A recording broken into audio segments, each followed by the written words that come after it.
여러분 안녕하십니까? 김군의 마음TV 김원장입니다. 이번 시간에는 베드로의 분노에 대해서 생각해 보려고 합니다. 베드로의 분노.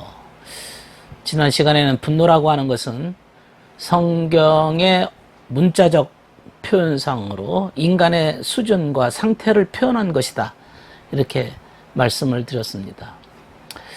성경에 보면 이런 구절이 나옵니다.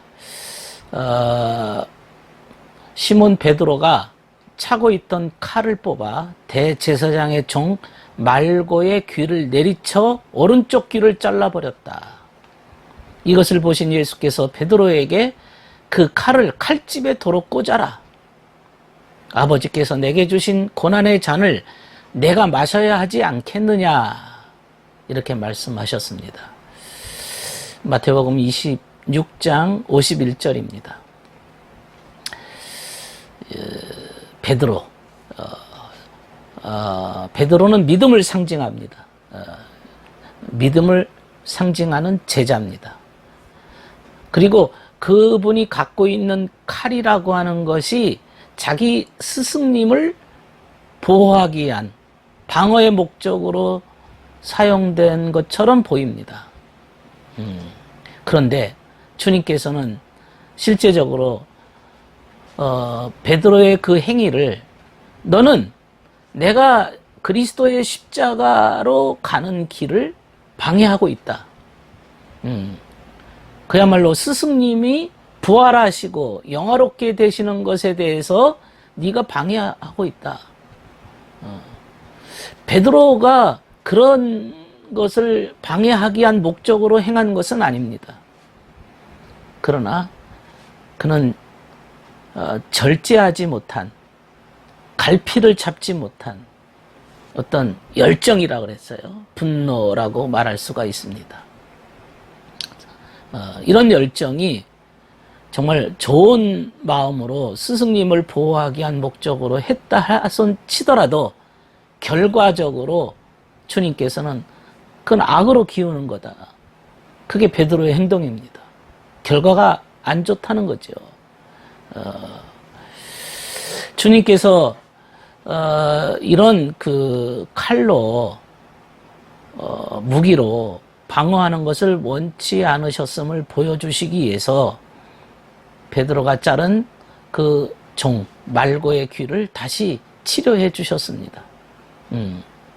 누가복음 22장 51절의 말씀입니다.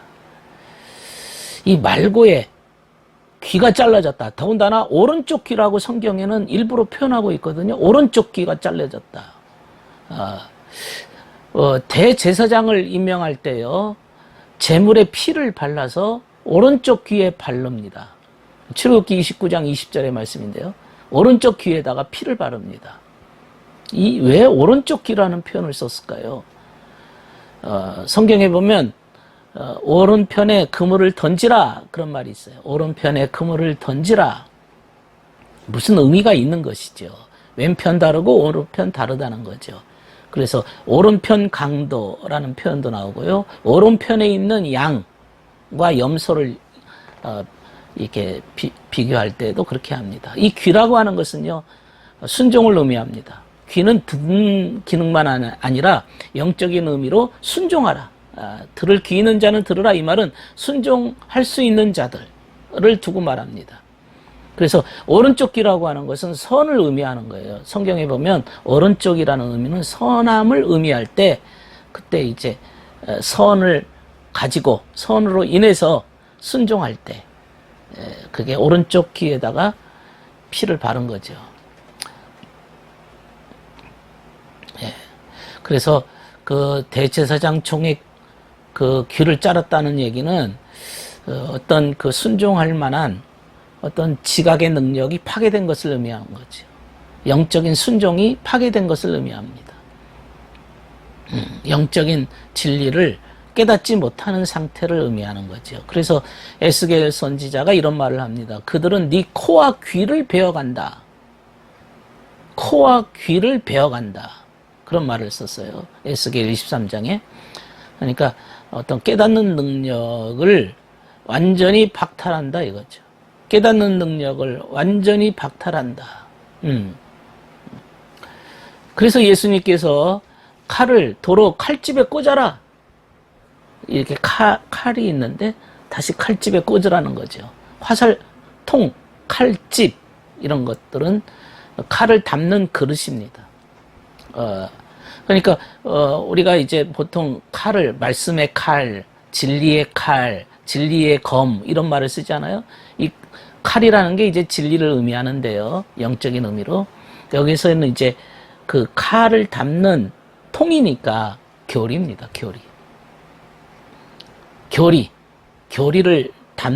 교리의 통 속에 진리가 담겨 있는 거예요.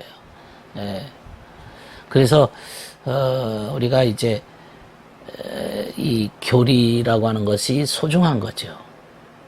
그래서 그 교리라고 하는 그 통 안에 진리가 담겨져 있는 거죠. 주님의 직속 제자 베드로가 그 칼을 가지고 지 멋대로 사용했습니다. 예. 지 멋대로 사용했는데 주님의 뜻과는 반대되는 일을 했습니다. 마음으로는 어떤 선한 마음을 가지고 했다 손 치더라도 잘못된 일을 한 거죠. 그러니까 주님께서 명령하시는 겁니다. 네 칼을 칼집에 넣어라. 칼집에 넣어라. 칼로 쏘는 자는 칼로 망하는 법이라. 이렇게 말씀하셨어요. 예. 여기서 베드로가 쓰는 칼은 영적인 칼이 아닙니다. 육적인 칼이에요. 육적인 칼. 육적인 칼입니다. 자신의 어떤 상황에 맞춰서, 자신의 그 위기에 따라서, 자신의 어떤 방해되는 것 때문에 그거를 사용할 때 이런 사람들이 망하는 것이죠. 칼로 쓰는 자는 칼로 망한다. 그래서 주님께서 만약에 이것을 칭찬하셨다면 얘기가 달라졌겠죠. 그러면서 주님이 이런 말씀하십니다. 내가 아버지께 간구하면 12영 더 되는 12군단, 12군단이거든요. 12군단도 넘는 천사들을 보내주실 수 있다. 그걸 모르냐? 그러면서 베드로를 책망하십니다. 12군단도 넘는 천사가 올 수도 있는 힘으로 말하자면 천국 군대가 오는데 너는 그것도 모르고 있냐? 주님이 전능하신 분이고 권세 있는 분인데 힘으로 말하자면 왜 못 이기겠느냐? 주님의 신성의 능력을 말씀하고 있습니다. 이 베드로 같은 사람, 뭘 알기는 아는데, 그리고 마음속에 의도는 있는데 뭐가 무분별해요. 행동이 제대로 알지를 못하는 거예요. 주의 뜻을 제대로 분별이 안 됩니다. 제대로 분별이 안 되고 알기는 알지만은 그저 자기 선생님을 보호하려고 하는 단순한 생각으로만 칼을 쓰는 거죠. 이 말씀은 그 시대에 베드로에게만 하신 말씀은 아닌 것 같아요. 미래, 오늘날, 그 후로 2000년 후에 오늘날 지금 우리 같은 현대 교회를 향해서도 주님이 말씀하시는 거예요. 아직 뭐가 무분별 없이 영적인 진리, 지식 없이 열정 하나만 가지고 무분별하게 행동하는 그분의 제자들, 그분의 베드로들, 그분의 교회를 향해서 말씀하시고 계신 거죠.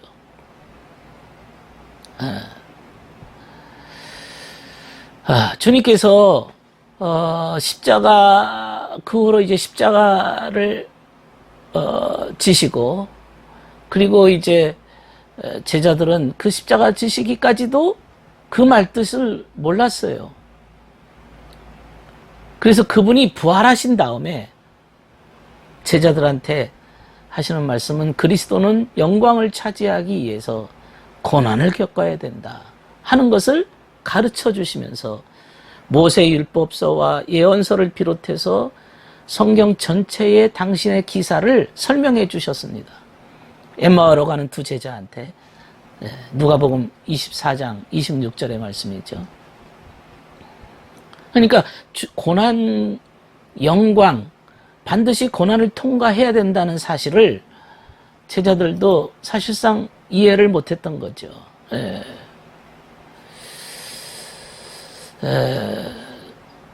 영광의 길은 쉽게 얻어지는 게 아닙니다.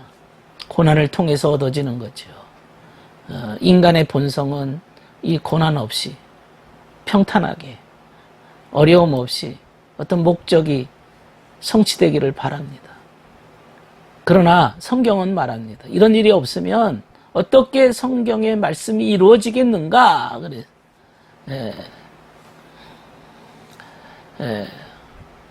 오늘날 베드로는 믿음을 가진 자입니다. 믿음의 대표 주자죠. 주님은 악에게 어떤 저항도 하지 않습니다. 왜냐? 왜 악에게 저항하지 않으셨을까? 인간이 악을 가진 만큼 오히려 자신들이 피해를 받는 거예요. 악을 수단으로, 악을 도구로 선에게 해를 가하지만 결국에는 자신이 악한 상태가 되므로 하나님의 마치 분노처럼 보이는 그 열정을 감당 못하는 거죠. 그래서 주님께서 베드로한테 아버지께서 나에게 주시는 잔을 내가 마셔야 하지 않겠느냐 그랬습니다.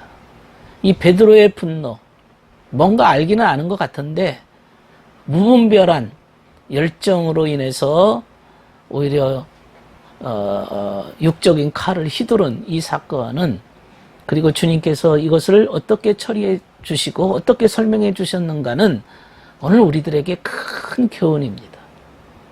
제가 지난 날 동안의 삶을 돌이켜보면 하나님의 섭리와 하나님의 뜻과 하나님의 계획을 깨닫지 못한 채 인간적인 열정으로만 살아왔던 사실을 생각해보면 이 베드로의 칼을 썼던 그런 것과 너무 유사합니다. 한번 스스로 생각해보면 인간적인 방법으로 살아왔던 것이 얼마나 많습니까? 하나님의 섭리를 먼저 생각하고 하나님의 뜻을 먼저 생각하고 하나님께서 어떤 섭리와 계획을 갖고 계신가를 먼저 생각하기 이전에 자신의 열정에 자신이 흥분돼서 자기가 가지고 있는 뭐 하나 끄집어내가지고 말고의 귀를 잘라버리는 일을 서슴없이 했던 기억들을 생각해보면 이게 오늘날 나의 모습이구나. 베드로의 분노가, 베드로의 실수가, 베드로의 그 경망된 행동이 나의 모습이라는 사실을 생각해보면 심히 안타깝고 정말 어리석은 내 자신의 모습을 스스로 한탄할 수밖에 없습니다. 여러분은 어떻습니까? 오늘 들어주셔서 감사합니다.